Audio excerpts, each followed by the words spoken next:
18 April 1983. It is a new day, and the sun won't be up for an hour or so. It is quite dark, and the trees are silent, waiting for the dawn and for the sun to rise behind the hills. There ought to be a prayer for dawn. It comes so slowly, penetrating the whole world. And here in this quiet, secluded house, surrounded by orange trees and a few flowers, it is extraordinarily quiet. There are no birds as yet singing their morning song. The world is asleep, at least in this part of the world, far from all civilization, from the noise, the brutality, the vulgarity, and the talk of politicians. Slowly, with great patience, the dawn begins in the deep silence of the night. It was broken by the morning dove and the hoot of an owl. There are several owls here. They were calling to each other, and the hills and the trees are beginning to awaken. In silence, the dawn begins. It gets lighter and lighter. The dew is on the leaf, and the sun is just climbing over the hill. The first rays of the sun are caught in those tall trees, in that old oak that has been there for a very, very long time. And the morning dove begins with its soft, mournful call. Across the road, across the orange trees, there is a peacock calling. Even in this part of the world, there are peacocks. At least, there are a few of them. And the day has begun. It is a wonderful day. It is so new, so fresh, so alive, and full of beauty. It is a new day without any past remembrances, without the call of another. There is great wonder when one looks at all the beauties, those bright oranges with the dark leaves and the few flowers, bright in their glory. One wonders at this extraordinary light which only this part of the world seems to have. One wonders as one looks at the creation which seems to have no beginning and no end. A creation not of cunning thought, but the creation of a new morning. This morning it is as it has never been before, so bright, so clear, and the blue hills are looking down. It is the creation of a new day as it has never been before. There is a squirrel with a long bushy tail quivering and shy in the old pepper tree which has lost many branches. It is getting very old. It must have seen many storms as the oak has in its old age, quite with a great dignity. It is a new morning, full of an ancient life. It has no time, no problems. It exists, and that in itself is a miracle. It is a new morning without any memory.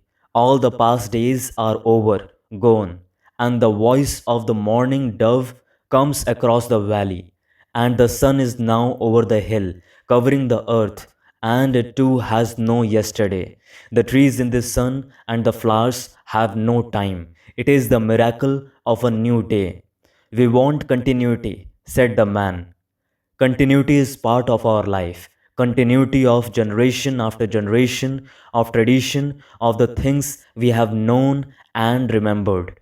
We crave continuity and we must have it. Otherwise, what are we? Continuity is in the very roots of our being. To be is to continue. Death may come, there may be an end to many things, but there is always the continuity. We go back to find our roots, our identity. If one has kept one's beginning as a family, probably one can trace it, generation after generation, for many centuries. If one is interested in that kind of thing, there is the continuity of the worship of God, the continuity of ideologies, the continuity of opinions, values, judgments, conclusions. There is a continuity in all the things one has remembered. There is a continuity from the moment we are born until we die, with all the experiences, all the knowledge that man has acquired. Is it an illusion? What has continuity? That oak, probably 200 years old, has a continuity until it dies or is chopped down by man. And what is this continuity which man wants, craves for? The name, the form, the bank account, the things remembered. Memory has a continuity, remembrances of that which has been. The whole psyche is memory and nothing else. We attribute to the psyche a great many things, qualities, virtues, ignoble deeds, and the exercise of many clever acts in the outer and the inner world. And if one examines diligently without any bias or conclusion, one begins to see that our whole existence, with a vast network of memories, remembrances, the things that have happened before, all have continuity, and we cling to that desperately.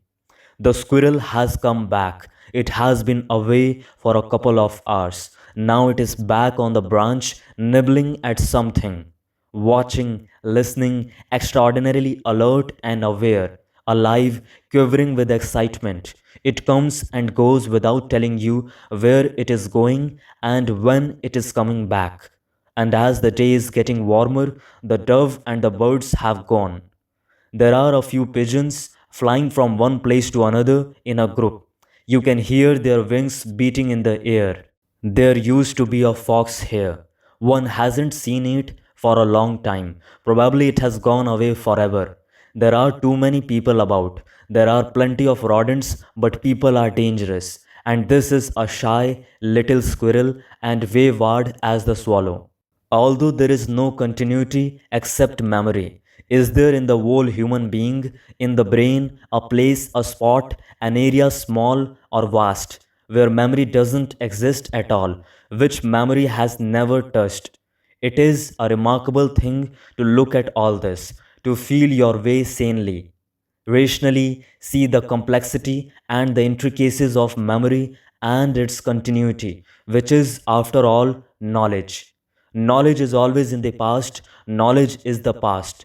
The past is vast, accumulated memory as tradition, and when you have trodden that path diligently, sanely, you must inevitably ask, is there an area in the human brain or in the very nature and structure of a human being, not merely in the outer world of his activities, but inwardly, deep in the vast, quiet recesses of his own brain, something that is not the outcome of memory, not the moment of continuity?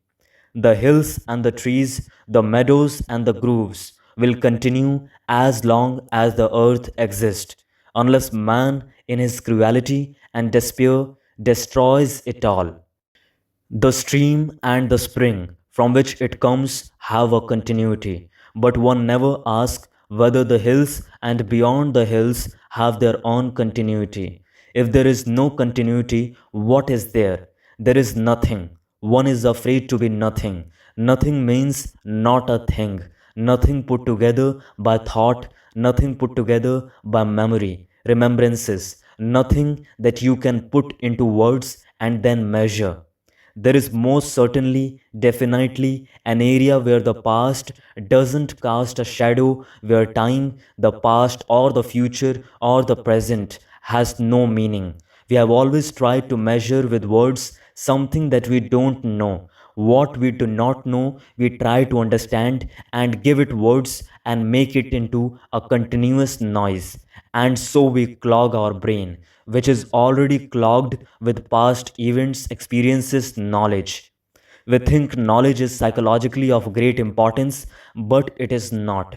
You can't ascend through knowledge. There must be an end to knowledge for the new to be. New is a word for something which has never been before, and that area cannot be understood or grasped by words or symbols. It is there beyond all remembrances.